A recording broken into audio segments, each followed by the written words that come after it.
Have you ever seen a star burn so incredibly bright that it just fizzles out? Well, that's pretty much the dot-com bubble in a nutshell. Today, we're going to dive into this wild story of internet mania, incredible fortunes, and an even bigger, more spectacular crash. This quote just hits the nail on the head, doesn't it?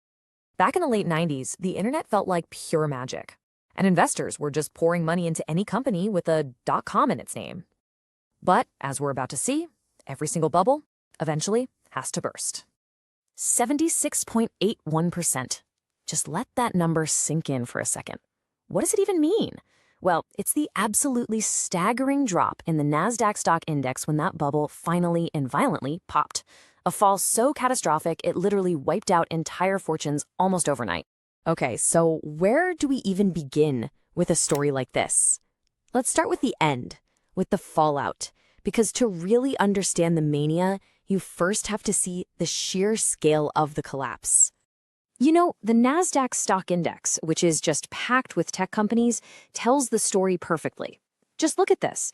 It shot up from under 1,000 to a crazy peak of over 5,000. And then, poof, between 2001 and 2002, it cratered, falling all the way back down to just over 1,100.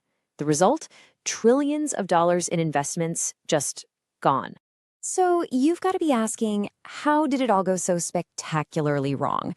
To understand that, we have to hit rewind and take a look at how this whole internet gold rush even started. What was the spark that lit this massive fire?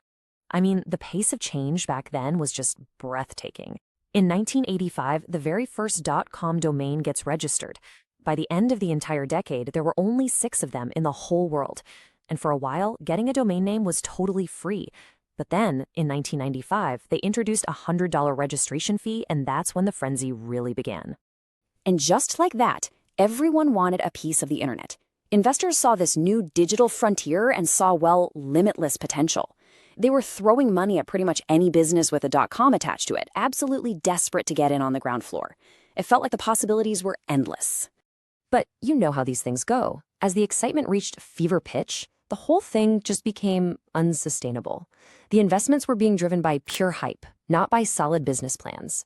It was, as the experts would say later, simply too good to be true.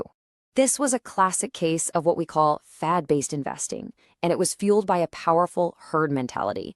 And here's the really dangerous thing about these trends. They're so hard to spot when you're in the middle of one. I mean, everyone's buying in, so it feels safe, it even feels smart. They seem so promising at first, and it's really only in the rearview mirror that the crash becomes so obvious. Now, if there is one single event that just perfectly captures the absolute peak of this frenzy, it has to be the 2000 Super Bowl. It was a perfect storm of excessive spending and just pure, unadulterated hype. So get this, on January 30th, 2000, 14 different .com companies each spent over $2 million for a 30-second ad. Just think about that. Many of these companies had no profits, zero, yet they were burning millions on advertising. It was all about creating buzz, not actually building a sustainable business. And this quote right here, it gets to the absolute heart of why that Super Bowl spending was so reckless. All those flashy ads were just masking a huge problem. Nobody really knew what they were doing. There was no real plan for long-term survival. Which, of course, brings us to the central question. Why did it all come crashing down? What were the fundamental flaws that led to such a spectacular failure? Well, analysts basically point to 2 critical failures. First, a complete disregard for profit. Companies were obsessed with this idea of network theory. The whole plan was to grow their user base as fast as possible and, well, figure out how to make money later. Second, a massive overvaluation. Stock prices weren't being driven by real financial data, but by hype and pure speculation about the future. But even from a crash this huge, there are some really powerful lessons to be learned. In the aftermath, a few survivors managed to emerge, and their success gives us a kind of blueprint for what actually works. So while most of the .coms were completely wiped out, a few names you'll definitely recognize survived. Amazon, eBay, and Priceline. So what set them apart? Well, they had clear, tangible business models right from the beginning. Amazon sold books and collected money for them. eBay took a cut of every single auction.